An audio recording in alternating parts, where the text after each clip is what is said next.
दैनिक Chhattisgarh watch अखबार के YouTube channel खबर64.com में आपका स्वागत है। आज हम 2003 में हुए 1 दर्जन भाजपा विधायकों के दल बदल के मुद्दे को लेकर चर्चा करेंगे। वो मामला सुर्खियों में इसलिए है कि अभी जांच करने वाली देश की सबसे बड़ी एजेंसी ने उसकी क्लोजिंग रिपोर्ट दे दी है, यानी केस को बंद कर दी है। इस मामले के गवाह, शिकायतकर्ता और प्रत्यक्षदर्शी वीरेंद्र पांडे आज हमारे साथ हैं। हम लोग भी जब पत्रकारिता में थे तो इस मामले का जोरदार तरीके से कवर किए थे। ये पूरे मामला पे हम चर्चा इसलिए भी कर रहे हैं कि बहुत सारे मामले में जो मीडिया है वो बहुत सुर्खियों में लेती है, मीडिया ट्रायल होता है और किसी को आरोप बताते हुए, किसी को आरोपी दर्शाते हुए हम उसकी एक तरह से राजनीतिक है तो राजनीतिक हत्या कर दिए।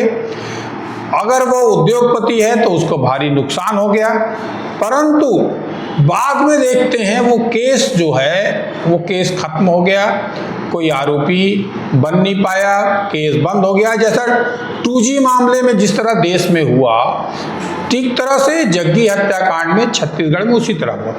एक बड़ा मामला था देश में। तो इन संपूर्ण मामले पर हम बात करने के लिए पूर्व विधायक, पूर्व मंत्री, दिग्गज नेता और निष्ठा की राजनीति करने वाले वीरेंद्र पांडे हमारे साथ हैं। हम तमाम मामलों पर उनका स्वागत करते हैं और उनसे राय लेते हैं कि क्या मामला था और कैसे हुआ है। पांडे जी, ये 2 मामले थे। एक आपको मालूम हो, एक तो 12 विधायकों का दल बदल और दूसरा मामला था विधायक खरीद वाला। ये जो बात करना चाहते हैं आप, तो कौन से मामले में बात करना चाहते हैं? कि जिस तरह से विधायकों की खर्च होती, उसको जो इनकम टैक्स पैसा तो उसी में लेन देन हुआ ना। नहीं, ये 2 मामले अलग अलग हैं। हाँ, आपको बताता हूँ। ये विधायकों का दल बदल जो हुआ था वो जोगी जब मुख्यमंत्री थे तब हुआ था, उस दौरान हुआ था। हाँ। और ये जो पैसे के लेन देन का मामला है, हाँ, ये 2003 की दिसंबर में जब विधानसभा का चुनाव हो गया, हाँ, और उसके बाद जब भारतीय जनता पार्टी बहुमत में आ गई, हाँ, तो पिकाडेली होटल में विधायक दल की बैठक हो रही थी जिसमें नेता चुनने की बात थी, हो रही थी। उस समय चूँकि हम सब लोग पार्टी में थे तो हम लोग वहाँ बैठे हुए थे। विधायक दल की बैठक नीचे हो रही थी, हम ऊपर बैठे थे पिकाडेली होटल में। और कोई 3-4 बजे का समय होगा। आपको याद होगा उस समय भारतीय जनता पार्टी के सांसद हुआ करते थे PR खुटे, पुनीत राम खुटे। लेकिन विधानसभा चुनाव के समय वो बिना पार्टी छोड़े अजीत जोगी के साथ उनकी पार्टी में काम करने लगे थे। उनका एक टेलीफोन मेरे पास उस समय आया। मेरे पास लूप टेलीफोन होता था, बोलते हैं ना, करीब करीब वो बड़ा सा वो मोबाइल उस समय बहुत ज़्यादा प्रचलन में नहीं थे, वो था। उसका टेलीफोन आया तो उसने मुझे कहा कि भैया आप चाणक्य की भूमिका निभा सकते हैं। मैंने कहा कैसे? तो उन्होंने कहा कि आप 8 विधायकों का दल बदल करा दीजिए और मुख्यमंत्री बनवा दीजिए बलिराम कश्यप को। मैंने कहा ये कैसे संभव होगा? बोले अजीत जोगी सब आपकी मदद करेंगे। वो आप 8 विधायकों का दल बदल करा दीजिए, मतलब भाजपा से तोड़ लीजिए और बाकी कांग्रेस के विधायकों को समर्थन वो दे देंगे। मैंने इस बात में बहुत तवज्जो नहीं दिया, उस पर उपेक्षा कर दी। लेकिन घंटे भर बाद उसका फिर टेलीफोन आया। इस बीच में मैंने, मेरे साथ कुछ लोग बैठे हुए तो उनसे पूछा, भाई ये इस प्रकार की बात कर रहा है, अगर इसमें कुछ दम हो तो कोई व्यक्ति ऐसा कोई अपने को मिल सकेगा, कोई ऐसा उपकरण मिल सकेगा जिससे हम इसको टेप कर सकें। लेकिन वहाँ जो लोग उपस्थित थे, जिसमें सुनील सोनी भी थे, डॉक्टर कमलेश भी थे, ऐसे कई 4-5 लोग बैठे थे। किसी ने कहा भाई इस प्रकार के किसी उपकरण की हमको जानकारी नहीं है और हम कर नहीं सकते। दोबारा उसका जब फिर दोबारा टेलीफोन आया तो मुझे लगा ये आदमी गंभीर दिखाई पड़ रहा है, कुछ ना कुछ मामला कहीं पक रहा है। तो मैंने उसने कहा यार अभी बात मत करो, घर में मेरे को तुम टेलीफोन करना लैंडलाइन में शाम को। बोले मैं शाम को तो रहूँगा नहीं, इधर चला जाऊँगा, उधर चला जाऊँगा। लेकिन जब मैं घर पहुंचा शाम के 7-8 बजे के करीब, हाँ इस बीच में एक बात हुई कि उस समय संजय जोशी यहाँ पर आए हुए थे, वो महामंत्री संगठन अखिल भारतीय थे, तो वही बैठक ले रहे थे। तो उनसे मैंने इस बात की चर्चा की कि इस प्रकार का टेलीफोन आ रहा है और मुझे लगता है कि कुछ ये षड्यंत्र कहीं ना कहीं चल रहा है, इसको उजागर करने की ज़रूरत है। तो इसमें अगर आप कहें तो इसको मैं आगे बढ़ूं, तो उनका बिल्कुल आगे बढ़िए। और बलीराम भी थे, बलीराम को बुलाया। बलीराम, मैं और शरद अवस्थी जगदलपुर के थे, जो बीच में महामंत्री भी थे, मंत्री थे शायद पार्टी के, तो वो भी बैठे थे, हम तीनों बैठे थे। तो मैंने उनसे, संजय जोशी से कहा कि भाई मैं ऐसा करता हूँ कि उनको बुलाता हूँ उधर, ये जो ये मतलब ये सतोड़ी दरबार के महासमुंद रोड में, नहीं वो अलग बात पर, महासमुंद रोड में वो एक होटल था। हाँ, भाई आजकल ग्रीन उरीन कुछ होटल हो गया, पहले उसका कुछ दूसरा नाम था। हाँ। मैंने कहा वहाँ मैं जोगी को बुलाता हूँ और वहाँ पर आप कैमरा वैमरा फिट करवा के जरा उसका वो कर ले करके। तो उन्होंने मुझे कहा हाँ ऐसा अपन कर लेते हैं। और बलीराम भी बैठे थे, बलीराम नीचे उतर गए। जब मैं उसके बाद दोबारा नीचे उतर कर गया तो मैंने पूछा बलीराम कहाँ है भाई, कल की योजना का सब बना ले। तो पता लगा बलीराम तो रवाना हो गए, बोले मैं इस झंझट में नहीं पड़ता और मैं जा रहा हूँ बनपुरी, जहाँ रहते थे वो, वहाँ चले गए। जब मैं घर लौटा इसके बाद, तो मेरे लैंडलाइन पर उसका टेलीफोन आया हुआ था, खुटे का। तब मुझे लगा कुछ ना कुछ मामला है। तब मेरे एक परिचित थे, उस समय आईबी में कोई मिश्रा नाम था, शायद एसपी थे। उनको मैंने कहा यार कोई आपके पास ऐसा उपकरण होगा जो टेलीफोन टेप किया जा सके। तो उनका है बिल्कुल, मैं भेजता हूँ किसी को। मैंने कहा भेज के उन्होंने टेप करने वाला उपकरण मेरे टेलीफोन पर उन्होंने लगा दिया। तो उसमें उस समय टेप चलता था, टेप लगा हुआ था उसमें। तो दूसरे दिन फिर टेलीफोन एक मेरे पास आया, मैं अजीत जोगी बोल रहा हूँ। तो मैंने नमस्कार किया और बातचीत की। तो बातचीत फिर वो सारा छपा हुआ भी है कि भाई मैंने कहा कि तोड़ना है अगर तो पैसे लगेंगे, आदमी दो बात से टूटेगा, उसको कोई पद का लालच मिले या पैसे का लालच मिले। तो उनका कितना पैसा लगेगा? मैंने कहा भाई पैसे का मैं कोई अंदाज़ तो नहीं लगा सकता, लेकिन आरंभ में कुछ पैसा देकर वो भरोसा तो देना पड़ेगा कि हम गंभीर हैं और ये सब करना चाहते हैं, और फिर सरकार बनेगी तुमको हम मंत्री का पद देंगे, इस प्रकार की बात करना पड़ेगी। तो उनका कितना पैसा चाहिए? मैंने कहा देखो पैसा तो कितना लगेगा ये मैं कह नहीं सकता, लेकिन 1-2 करोड़ रुपए तो लग सकता है। तो अभी शुरुआत में मैंने कहा 20-25 लाख रुपए, फिर शायद मैंने कहा 15-20 लाख रुपए। तो उसने कहा भी ऐसा है कि आपको पैसे मिल जाएंगे और PR कोटे से आप बात कर लेना, वहाँ पैसा पहुँच जाएगा। तो फिर 1:30-2 बजे के आसपास मेरे पास खुटे का टेलीफोन आया। उन्होंने कहा भाई आप पैसा जो है आप ले जाइए। मैंने कहा कितना है? बोले भाई मैं जानता नहीं, 2 झोले में पैसा है, मैंने गिना नहीं है। उस समय मेरे पास गाड़ी वगैरह नहीं थी। तो डॉक्टर रमेश के बड़े भाई डॉक्टर सुरेश, उनको मैंने कहा, उनको कोई बात बताई नहीं मैंने। उनको मैंने कहा भाई कोई गाड़ी है आपके पास? तो बोले हाँ मैं ड्राइवर गाड़ी भेज देता हूँ, कितने बजे भेजना है भेज दे। तो खुटे से मेरी बात हुई थी कि जो माइनिंग का ऑफिस है ना, सोना खान, बोले वहाँ पर उद्योग भवन के सामने। हाँ, उन्होंने कहा कि मेरा बेटा गाड़ी में आएगा, गाड़ी में खुटे जी लिखा होगा, वो आएगा वो आपको दे देगा। तो मैं जब वहाँ पहुँचा तो वो गाड़ी, एक अम्बासडर गाड़ी आई, उसमें खुटे जी लिखा हुआ था। उसका बेटा ओम प्रकाश उतरा उसमें से। तो उसने कहा ये पीछे झोले रखें। तो मैंने ड्राइवर से कहा कि झोले रख ले गाड़ी में। एक नीले रंग का, एक सफ़ेद रंग का झोला था।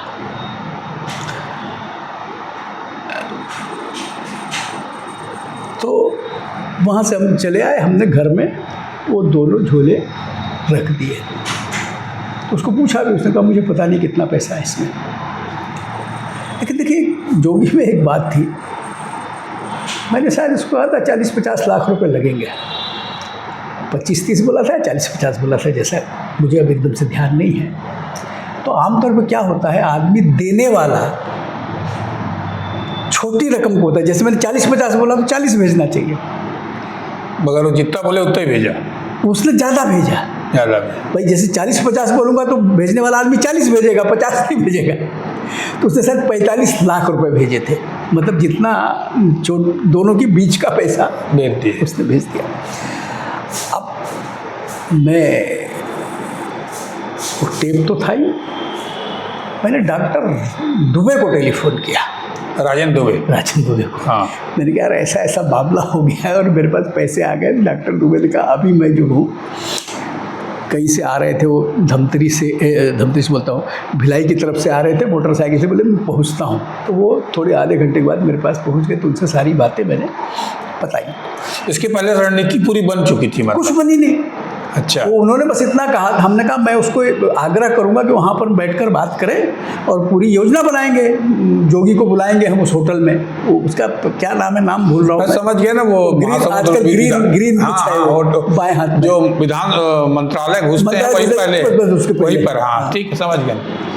तो मैंने कहा और उनसे कहा था कि आप जो है वहाँ पर कैमरा वगैरह भेज देना, वहाँ लगा देंगे कैमरा और टेप कर लेंगे सारी बात को। हालांकि उन्होंने कुछ किया नहीं। और जब ये पैसे आ गए मेरे पास, वो टेप भी था, तो मैं टेप को निकाल करके फिर मैं संजय जोशी के पास गया। उस समय राजनाथ भी यही था। अच्छा, हाँ वो आए थे, वो जो विधायक दल की बैठक के बाद समझाने रमन सिंह मुख्यमंत्री घोषित हो गए थे, तो राजनाथ भी आ गए थे। तो राजनाथ इन सबके सामने बात हुई, मैंने उनको संजय जोशी को टेप दे दिया। राजनाथ से बात हो रही, आपने बड़ा ऐसा कर दिया वैसा कर दिया, तो टेप दे दिया। टेप की उन्होंने बहुत सारी कापियाँ कराई फिर श्रीचंद के यहाँ से। उसके बाद पार्टी के अंदर एक चर्चा हुई, जब टेप दे दिया, उस टेप को ले जाके लखीराम जी का ये जो घर है गीतानगर, चौबे कॉलोनी वाले गीतानगर में, तो वहाँ पर ये राजनाथ, संजय जोशी, लखीराम, करुणा शुक्ला, ये सब बैठ के उन्होंने उस टेप को सुना। तो उस टेप में तो यही है कि मैं तो उसको फंसाने के लिए बात कर रहा था कि भाई ये आप हमको लिख कर देंगे, तो इसमें सोनिया गांधी की सहमति है कि नहीं है, ये सब बातें मैंने कही थी। भाई सोनिया गांधी की, आप मेरे को सोनिया गांधी से बात कराओगे क्या? तभी ये सब काम होगा और पैसा लगेगा तोड़ने के लिए, लालच देना पड़ेगा। तो लखीराम जी और करुणा शुक्ला जी ने बाद में, विशेष रूप से करुणा शुक्ला ने, लोगों का एक वीरेंद्र तो पार्टी को बेच रहा है, और ये बात ये आखिर तक कहती रही।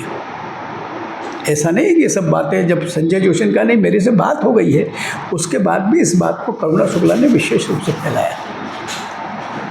तो मुझे ये सब लोग भी वहाँ दोषी ठहराने की कोशिश करते रहे, उस समय से ही करते रहे, क्योंककि थोड़ा सा मेरा स्वभाव ये था कि हाँ, इस वजह से। लेकिन वो बात आई गई हो गई। फिर ये बात हुई कि बलीराम चले गए थे, बलीराम को बुलाए हमने, तो बड़ी मुश्किल से बलीराम आने के लिए तैयार हुए, आए, और फिर बलीराम से मैंने बात कराई बलीराम के टेलीफोन से, और बलीराम के आते आते इस बीच में शायद जोगी से 1-2 बार बातचीत हुई। फिर ये बात, अच्छा, बलीराम की फिर जोगी जी से बात होने लगी थी? बात तो पहले भी होती थी। अच्छा, बलीराम जी के पहले, बलीराम जी की उनके मित्र संबंध अच्छे थे उधर, लेकिन वहाँ चले गए थे। तो मैंने संजय जोशी कहा उनको बुलाओ भाई, अगर आगे का मामला करना है, उसको ट्रैप करना है, तो सब करना पड़ेगा। तो फिर उनसे बातचीत हुई, तो उन्होंने कहा कि अपने को मिलना पड़ेगा भाई, सारी योजना बनाने के लिए मिलना पड़ेगा।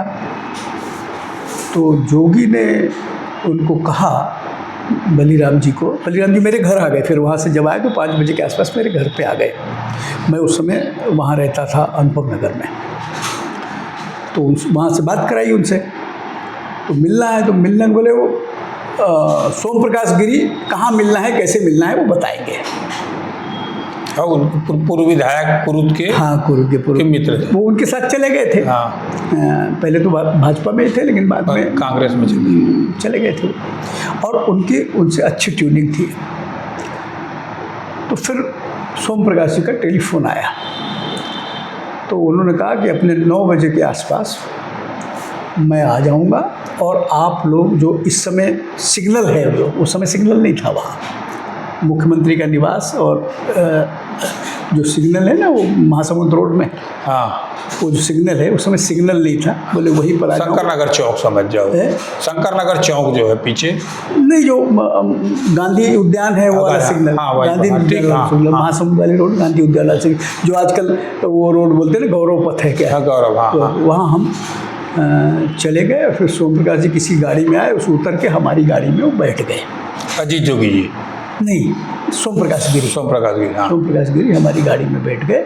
और एक गाड़ी बलीराम की थी, तो सामने की सीट में ड्राइवर था और बैठ गए सोम प्रकाश गिरी, मैं और बलीराम जी पीछे, और उसके पीछे उनका गार्ड, बड़ी गाड़ी थी उनकी, उसके पीछे उनके गार्ड जो रहते हैं वो बोले चलिए अपन धमतरी रोड में चलेंगे, और वो आएंगे वहाँ से पीछे, वही अपने को मिलेंगे। तो फिर धमतरी रोड में जब हम गए तो जो रेडियंट स्कूल है हाँ, वहाँ तक पहुँचे। उसके बाद रेडियंट स्कूल के आगे फिर बाएं तरफ मुड़ करके ऊपर वाला कोई गाँव, अंदर रास्ता गाँव जाता है, उसमें हम चले, थोड़ी रुका दी उन्होंने गाड़ी।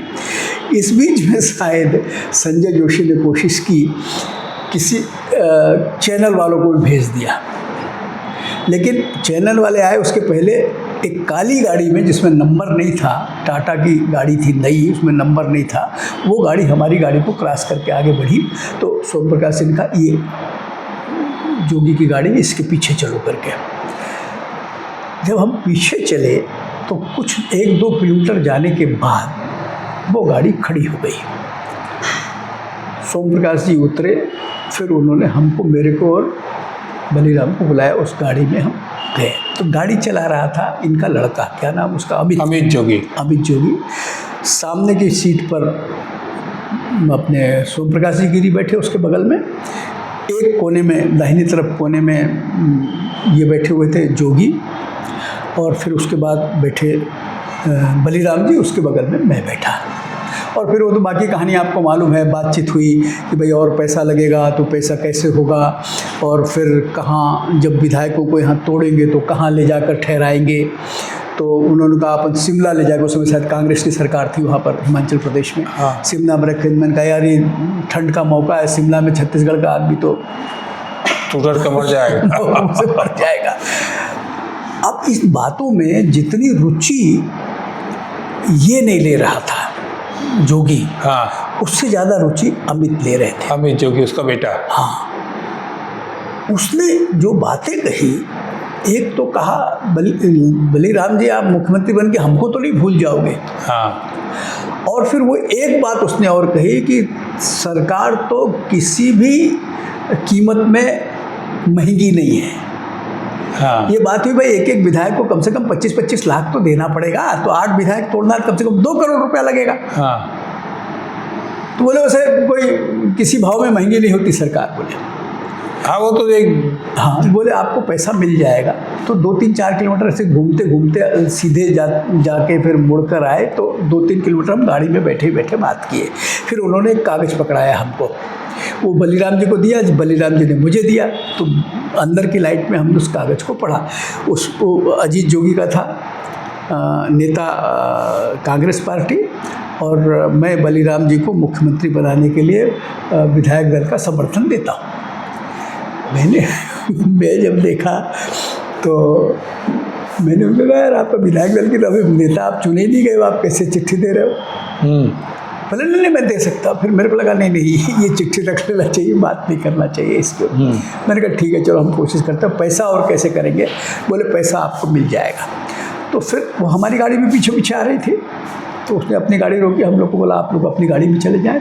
सोम प्रकाश जी, मैं और तीनों फिर से वापस गाड़ी में आ गए, उनकी गाड़ी आगे निकल कर घूम के